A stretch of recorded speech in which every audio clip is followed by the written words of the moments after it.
Hi everyone, Saul here, back again. This week's guest is Jackson Moody. Jackson is foundation phase leader at Aston Villa.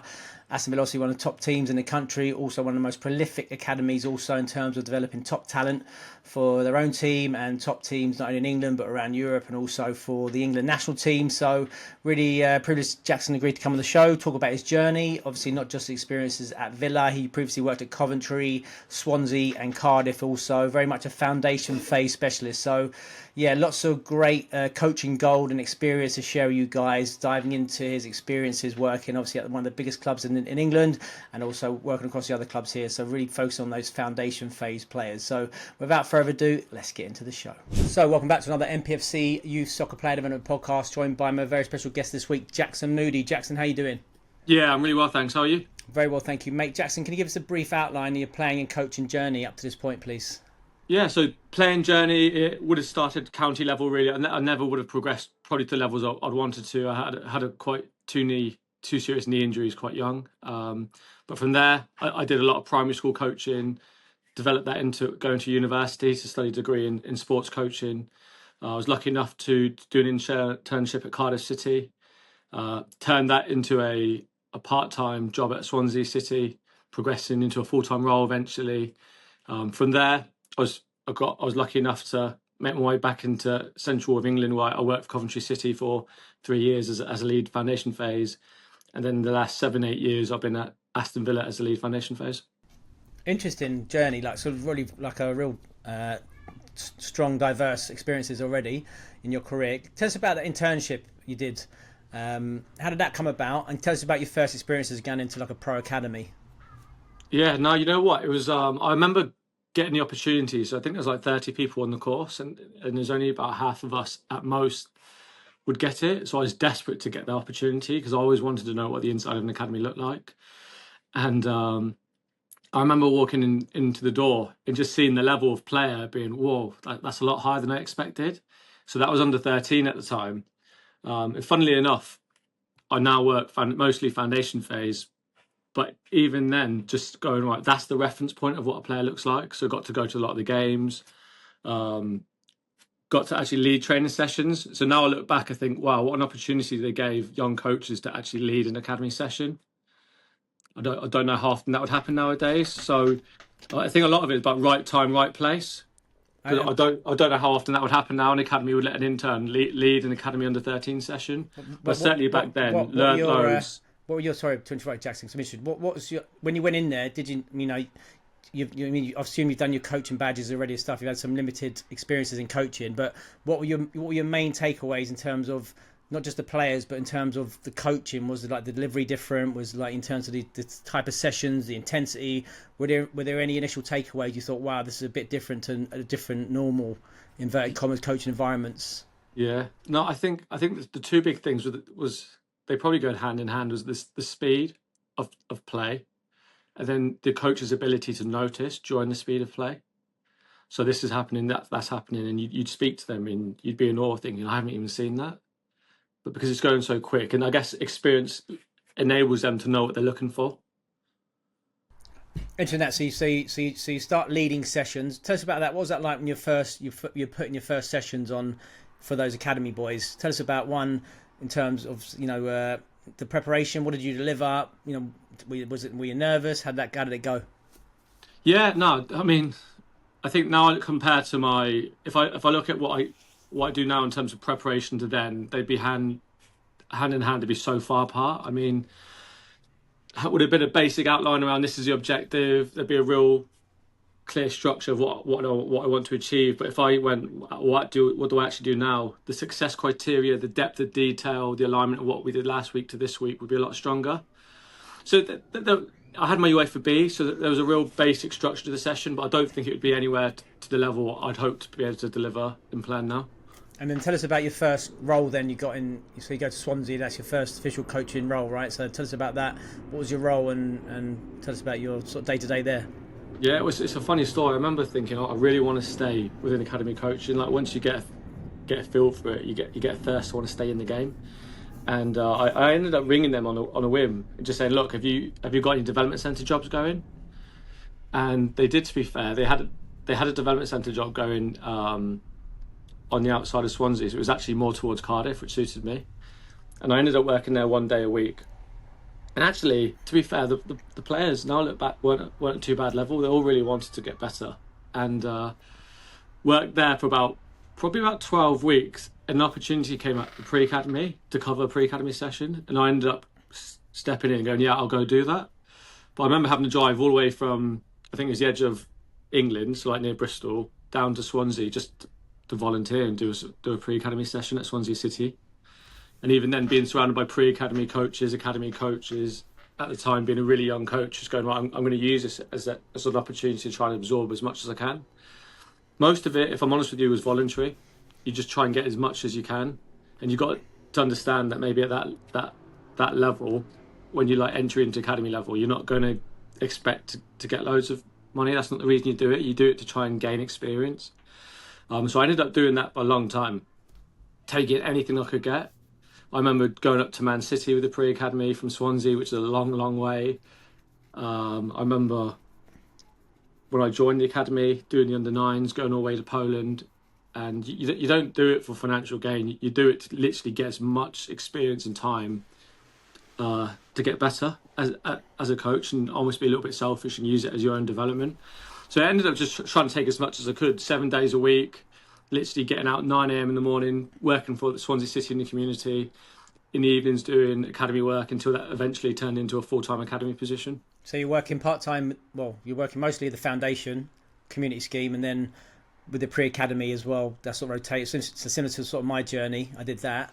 Did you? But I used to work at Tottenham in the foundation, and then obviously I got my job in development centres, and that's how I sort of initiated my journey. But I'm just interested in, you talk about, getting as much experience as you can. What were the main takeaways you had then from that first role at Cardiff and the pre-academy under-9s?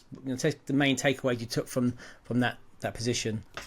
Yeah, no, it's probably similar to you. I mean, I always remember like the coach behaviour, how you behave as a coach.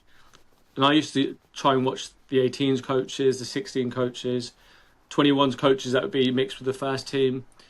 Coach behaviour is always engaging. If you go with a school with some 6-year-olds, you have to engage them, same as you're working with the 18s. So I always thought how I'm going to present myself as a coach is really important, regardless of whether I'm working in a school in Pontardawe or whether I'm going to be working with the best under 12s. I had to make sure that it was really engaging, child-centred. And then I think it's just the planning. So what am I planning, when I deliver it, and then how do I reflect and just get in that loop? That's something that I think was really vital at that time.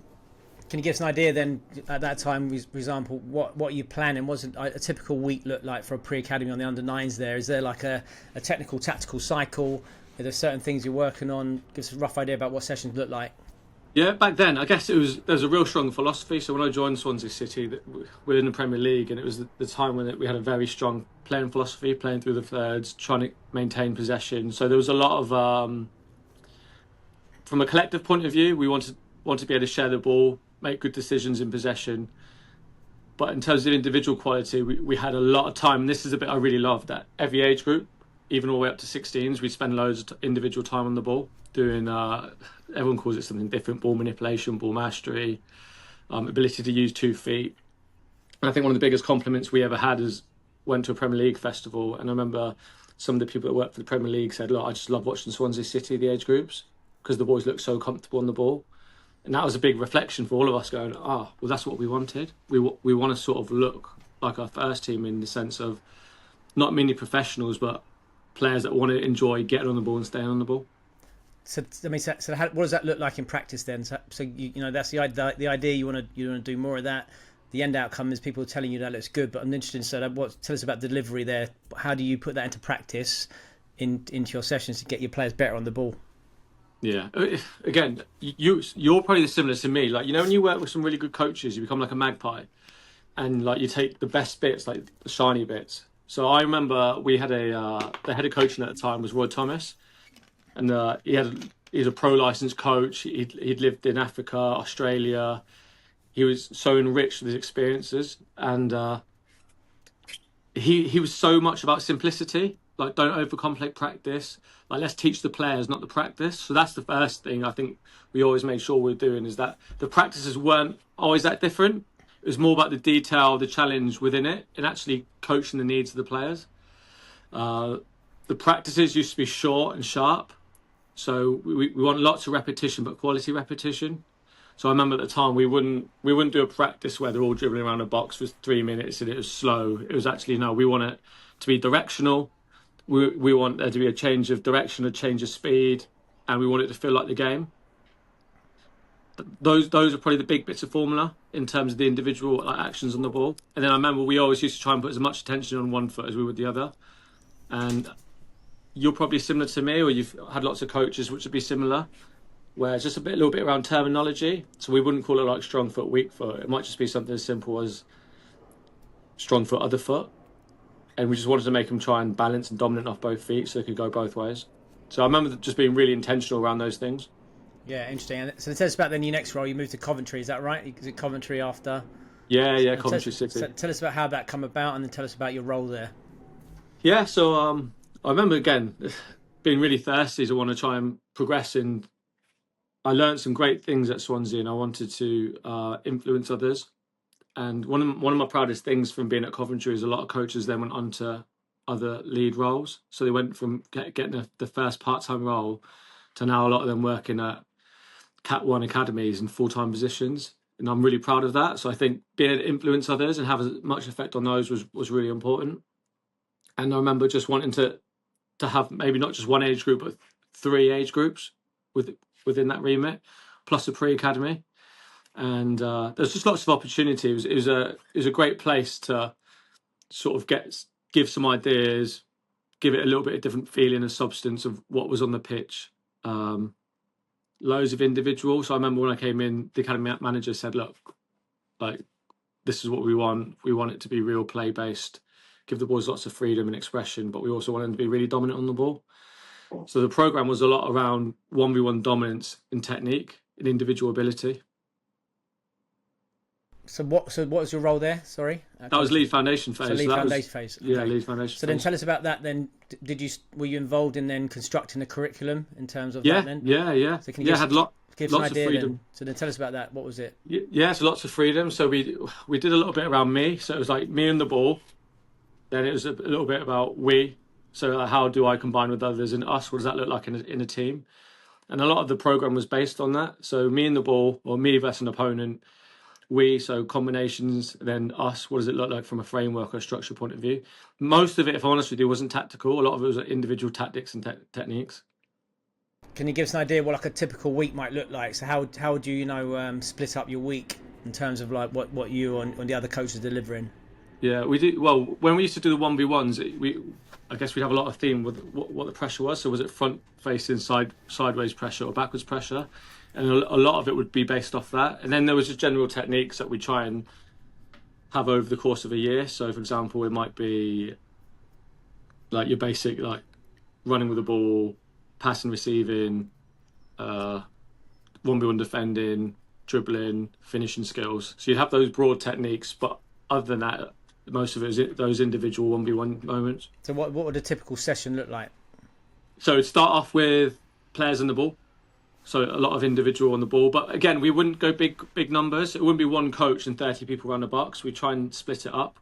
We're actually really fortunate now, I look back, that we had really small groups. So we'd go maybe a 1-to-5 ratio with the coach, individual ball each, really specific skill moves. So we'd have, there's a you might know it. I remember when I was at Swansea, there was a video of Pep Linders. And he used to do this stuff at FC Porto where it was like, learn to dominate your body, learn to dominate the ball, learn to dominate the opponent. So a lot of the practice would be in that framework. So we'd do a lot of movement skills around how to use your body to off balance. What does that look like? We'd do moves on the ball. So we had specific skill moves like the V, L turn, scissors, like Zidane. Then breaking that down as well and be really specific with how we coach it. And then that would then go into versus an opponent. How do those skills then work versus opponent? Like taking offline, recognising the space. And then it would probably go into more of a team session. So how do you translate that into a game? So then, so tell us about that then. So you talk about the nines, I presume. So you've done some ball work, you've done some 1v1 work. Then it goes into the group stuff. Then what that looked like? So I'm interested in terms of what you're delivering in that part of the session specifically. Yeah, so I think that again, it was always directional. So we never used to do anything which is multi-directional, like a rondo, 4v1. It'd always be trying to progress the ball through the pitch. The syllabus at that time was more developed focused around the player than like a playing style. So we actually had loads of freedom to try and meet the needs of the group. The formations could always change and be different. So that in terms of that respect, it was a little bit more unstructured, but could meet the needs. So every session would look slightly different. Some people would say that's a strength. Some people would say that's a weakness.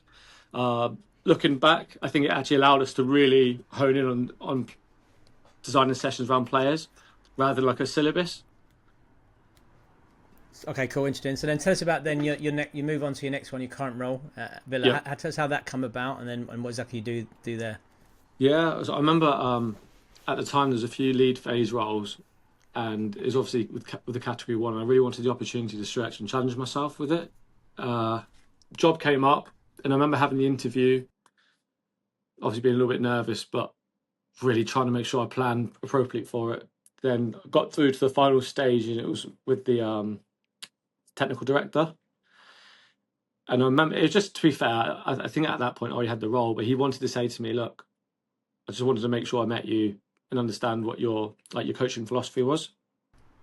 And he said to me, and I'll never forget it. He said, "I believe in coaching, and that's really important for me." And not everyone does. Some people will say, a good player is always going to be a good player, which I can see that to a degree. But I believe in coaching, so I think you can make players better. And I think that was his point, that he wants good coaches in the building to make the players better.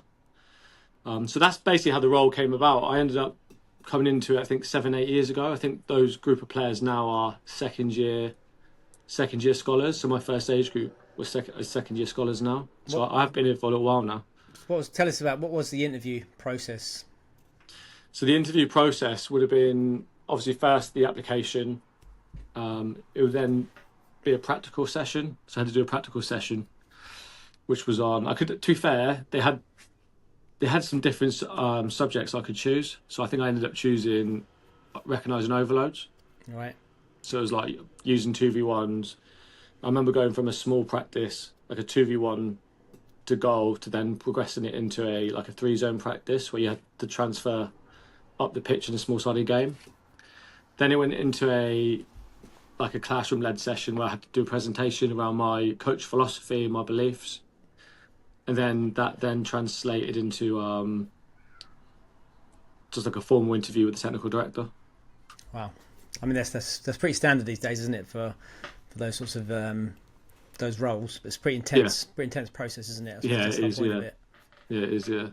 Tell us about then the curriculum there that you do now. Give us a rough idea. Like what's the average week look like for an under-9 at Villa? Yeah. Oh, to be fair, we've got. With our curriculum, we have different strands. So the thing I really like about it is if you speak to anyone within the club, and especially some of the senior leadership team, there's a lot around consistency and alignment. So if you looked at the 9s all the way up into the PDP, the themes would be similar. It's just the age and stage of learning would change. So we have 3 practices a week. Those practices are all different.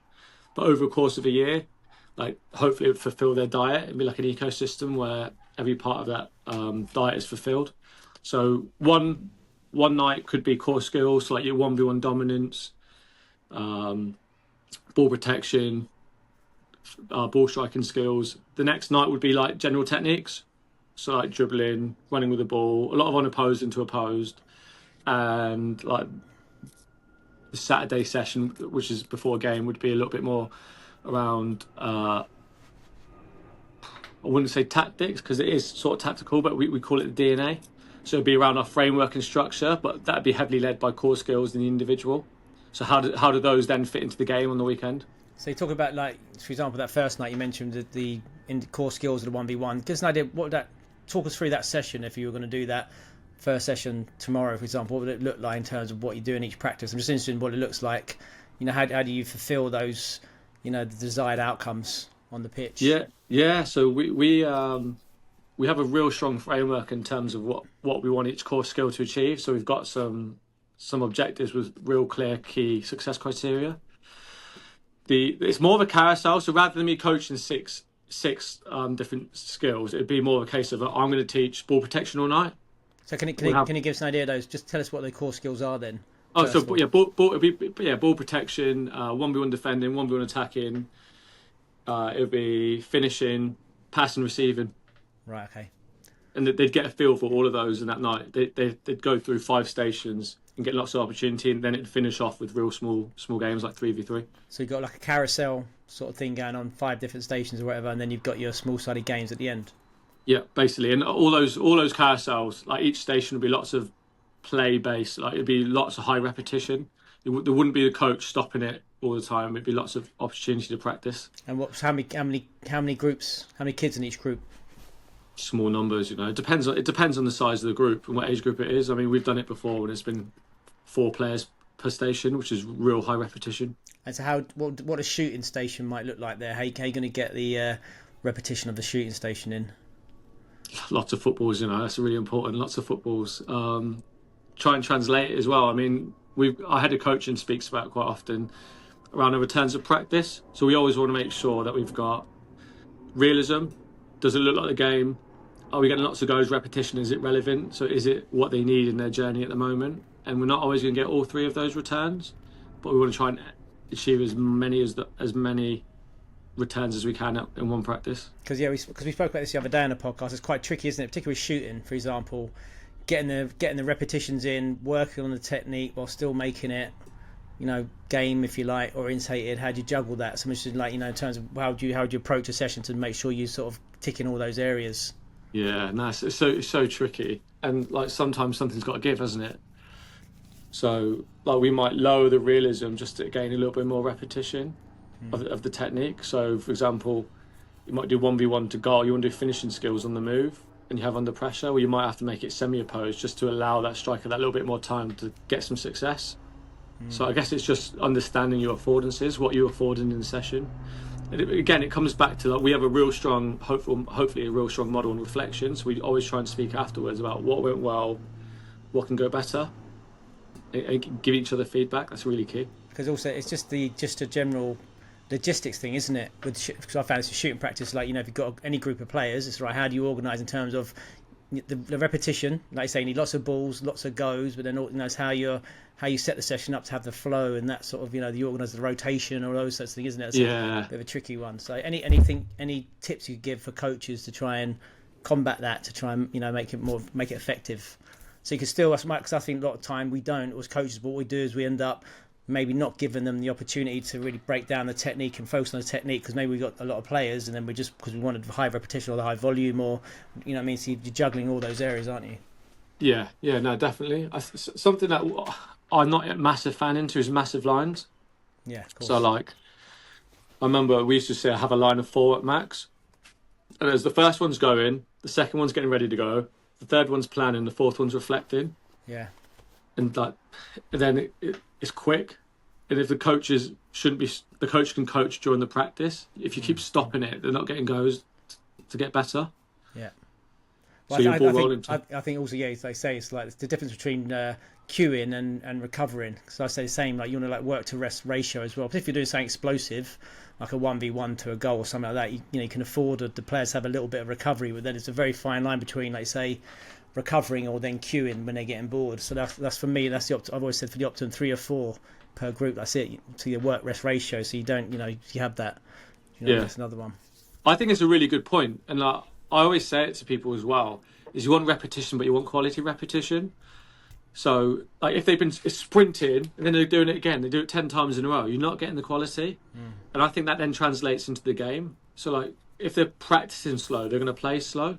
So if you want to practice quick, you want to play quick as well. So they go so close together. So I think it's a really good point around recovering and queuing. That there are some real clear differences between the two, and are we aware of what we've got? And so tell us about then that game, the Saturday session you mentioned, which is a little bit more focused maybe on the group or the team element. Give us an idea of walk us through one of those sessions.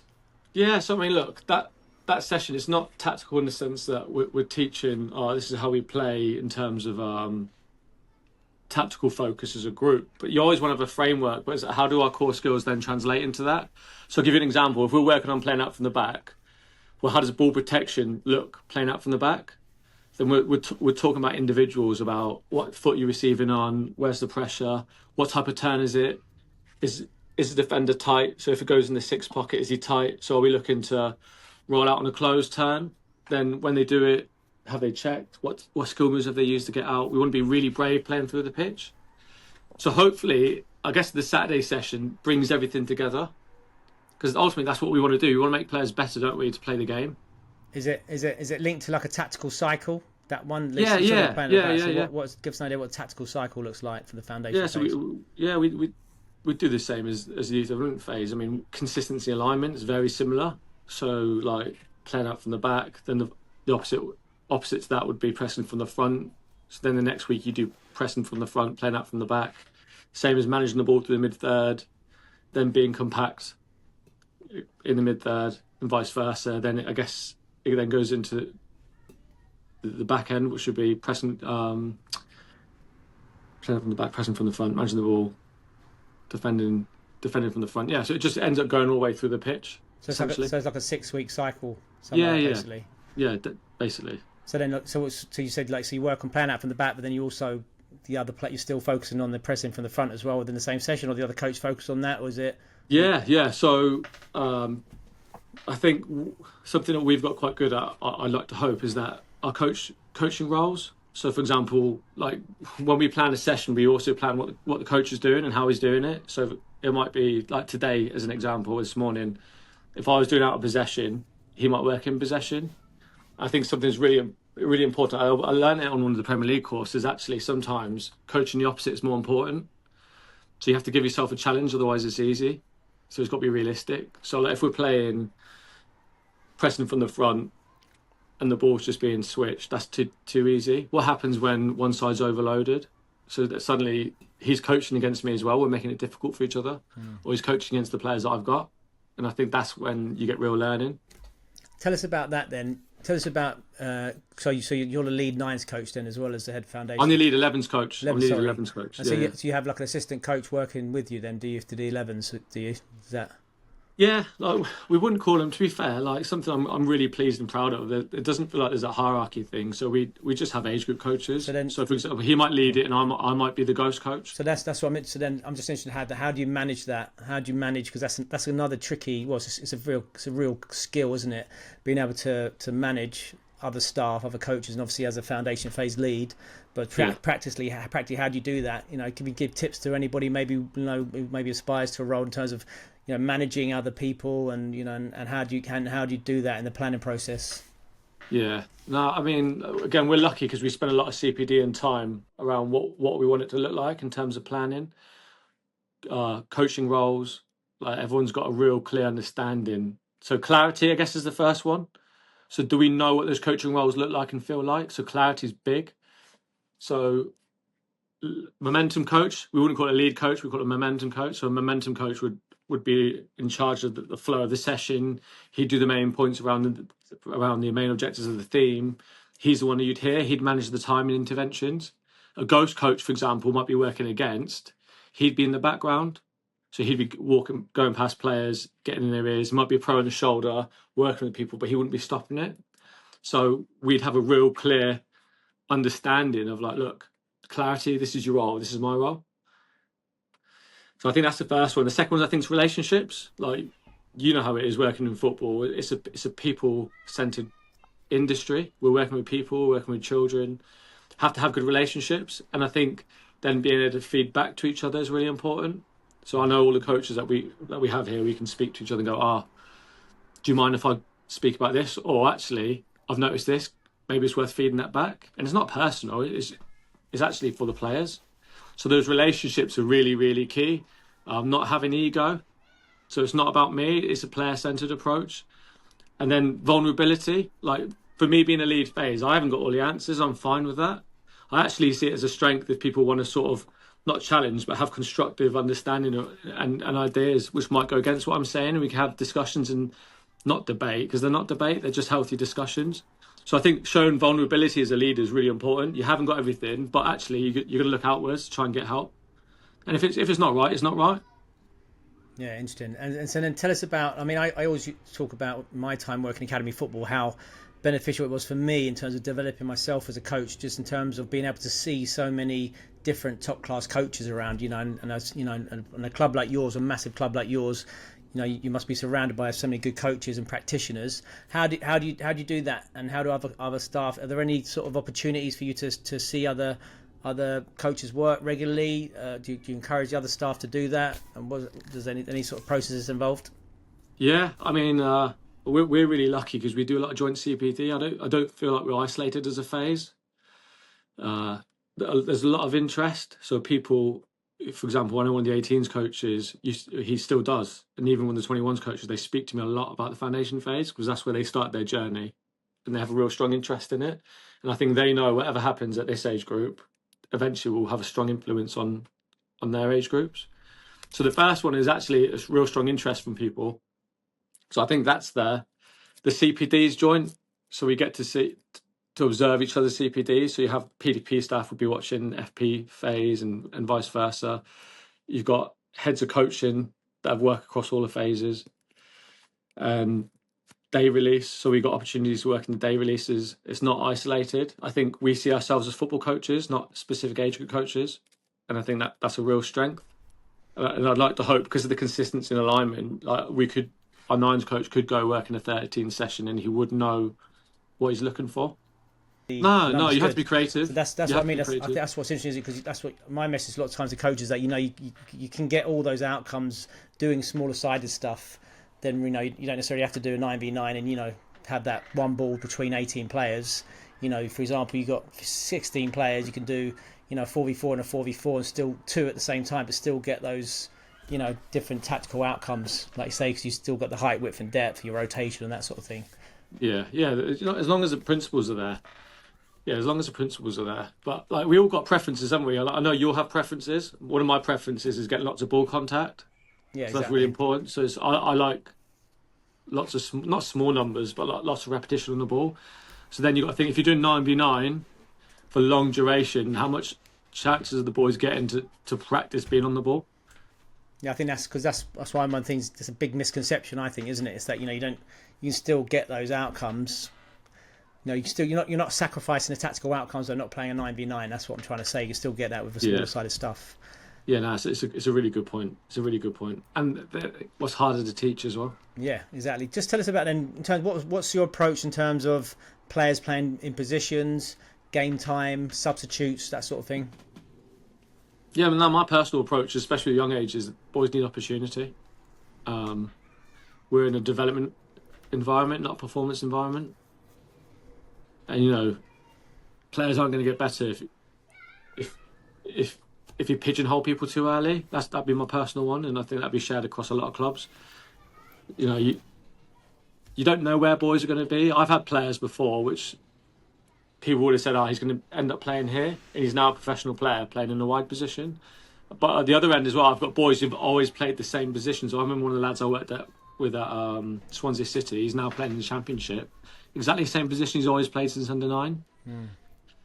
So I think it's really hard to sort of block players off and say they're going to be this, but I do think you need to give variety, and you need to give them a real balanced diet of what they receive. And sometimes they need to feel what's it like to be a substitute as well. That's important. Yeah, 100%. And what do you try, for example, do you try to make them play a certain amount of positions in a season, or just different experiences, or do you just try and sort of drop them in and out, or how do you approach that? Do you say, for example, little player X, I want to make sure experiences, at least this X amount of games at the back or at the forward or left or right, or?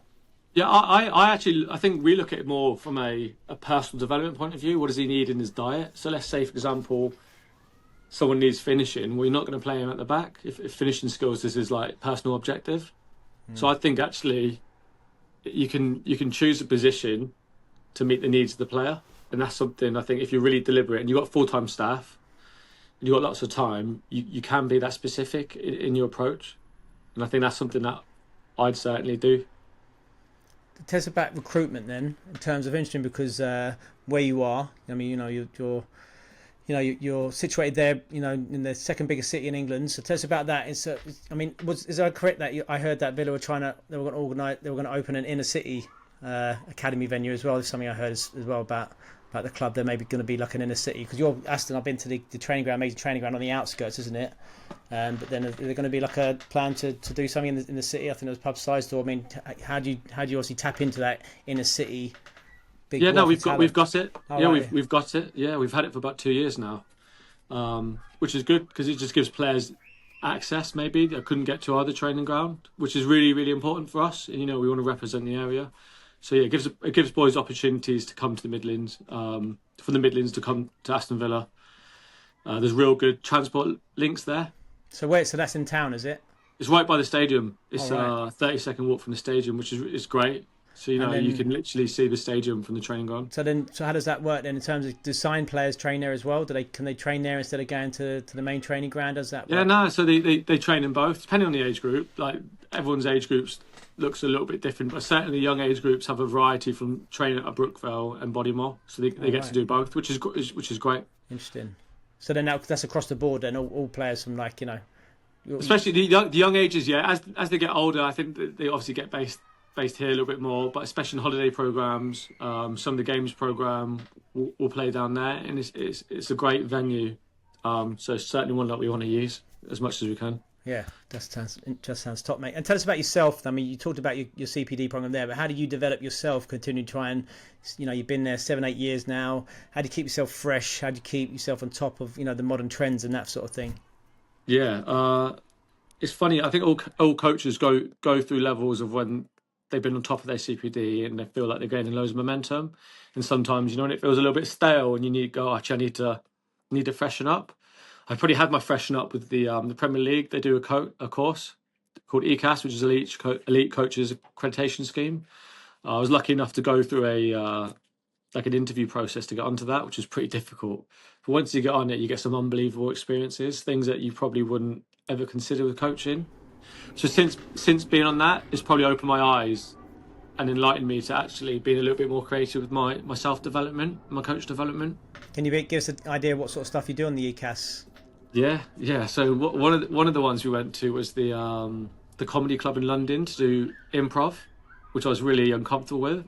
And I thought before going, like, how can improv help support me as a coach? I don't understand the relevance. And then how did it? Sorry. Yeah.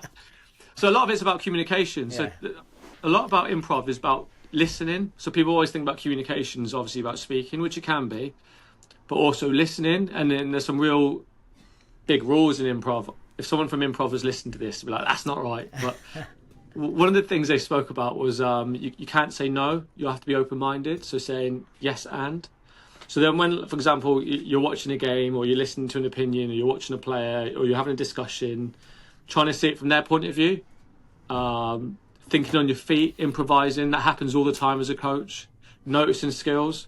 It's like being in tune and being in the moment. That's something I learned from improv, and I think, well, surely being a coach, that's really relevant. Yeah. So you did actually on live on the stage in front of... No, we did it we did it in the classroom. Then we went to watch the experts at the Comedy Store in London. It was unbelievable. Yes, honestly, it was so good.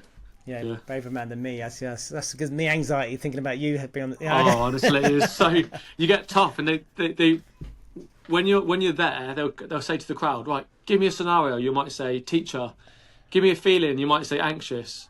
Then they'll say, give me an item, and you might say, ironing board. So then you've got a teacher in a classroom with an iron board who's anxious, and somehow they've got to create a sketch out of it. Wow. But they do. Yeah, top in it. I mean, that's what it'd be like being a coach. You've got to be creative. I talk about a lot about foundation phase, about having the personality, because you've got to capture the young player's imagination and delivering that. I mean, I can see the transferable skills there, if you like.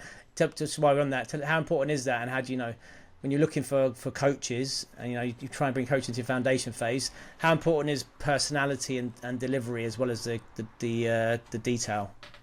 I think it's massive. It's like you just said then, like you could be the best planner, you could have all the information and knowledge, but you've got to be able to engage with the kids. And I remember when I was when I was young, before I started my journey, I went on one of the, like the soccer camps you do in America. And I remember one day this parent dropped off their 3-year-old daughter, and her first opening line was, "I drank all my Gatorade." And I thought, how am I going to keep you entertained and engaged in football for the next 6 hours?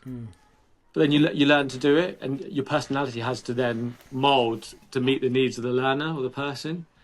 And I think it's the same with coaching. Like your personalities, especially the young ones, you need to be able to engage them. You have all the knowledge, all the content, unless you can be likable, really like enthusiastic and inspiring. I don't think it matters. You have to be able to do those things. Would you agree? Oh, yeah, 100%. Who did you work for in America?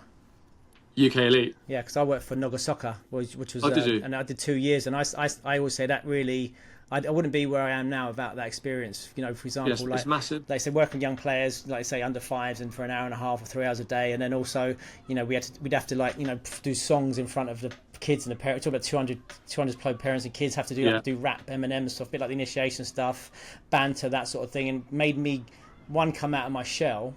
To obviously learn to work with groups, but also have that, you know, and even like talk about Tim Bradbury, who's one of my main mentors. He's like the coach educator out there, works for US Soccer now. He said the same thing. He said, look, if you haven't got personality, you've got to make one up, you've got to deliver, because like when you work with the youngest, it's so important to have that energy and, you know, that enthusiasm. Like you need the players in your hands sort of thing. And that working in America and having that, you know, being a bit gregarious and OTT really sort of helped me fine tune that. I think I'll try to recommend it to anybody if they can get out there and get some hours on the grass there. Yeah, I agree with you. And I think one of the things I've noticed with coaches is that they're probably not getting those experiences. Yeah. Like you can go straight from work playing at a level, but there's some real vital coaching experiences I think you need in between, depending, especially if you're going to work with younger ones. Yeah. It's like an iceberg, isn't it? Like the stuff out the water might be like your football knowledge, but all the stuff underneath the water, like experiences, being able to like engage with children, working long hours in the heat, playing against different opposition, working in different cultures, environments. Those things are so key.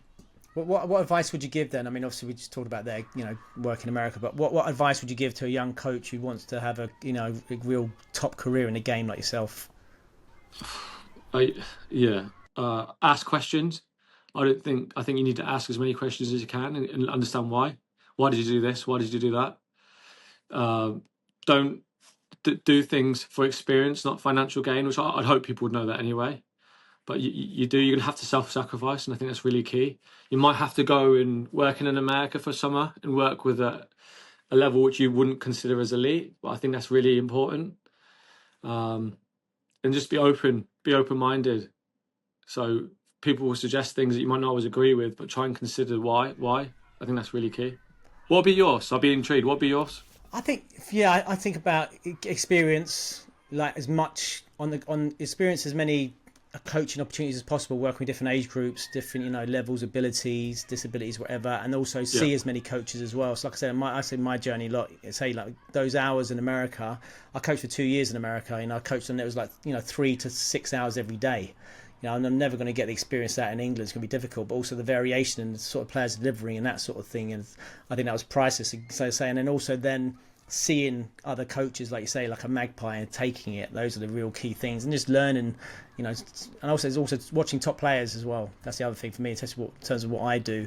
Watching top players in terms of their, you know, their individual actions on the ball and how they approach it. So those 3 things, you know, coaching hours, see top coaches, and then watch top players for me. Do you think it's one thing you can't buy is experience? I mean, you can buy a coaching badge, you can go on some sort of course, you can go abroad to fast track yourself, but the thing you can't buy is experience and time. And sometimes you have to invest those things, don't you, to get better? Yeah, I mean, it sounds corny, but I mean, that old adage of, you know, you want to become a student of the game. That is it. And I remember, you know, my early career, you know, 20 odd years ago, and there wasn't as much stuff on YouTube. I used to buy all the coaching books, you know, the Italian 3-4-3 and all that sort of thing, just to try, because I had to upskill my knowledge because I didn't have a pro playing career, so you know what I mean. So I was, you know, learning from that. So just trying to, you know, it's real key to just try and, you know, like you say, see as much as possible, take as much as possible. Yeah, no, it's massive. It is definitely massive. Listen, Jackson, top mate, let you get back. I know still working away there, and you're probably planning your next session. But thanks very much, mate. It's been top. No, thanks for your time. Appreciate it.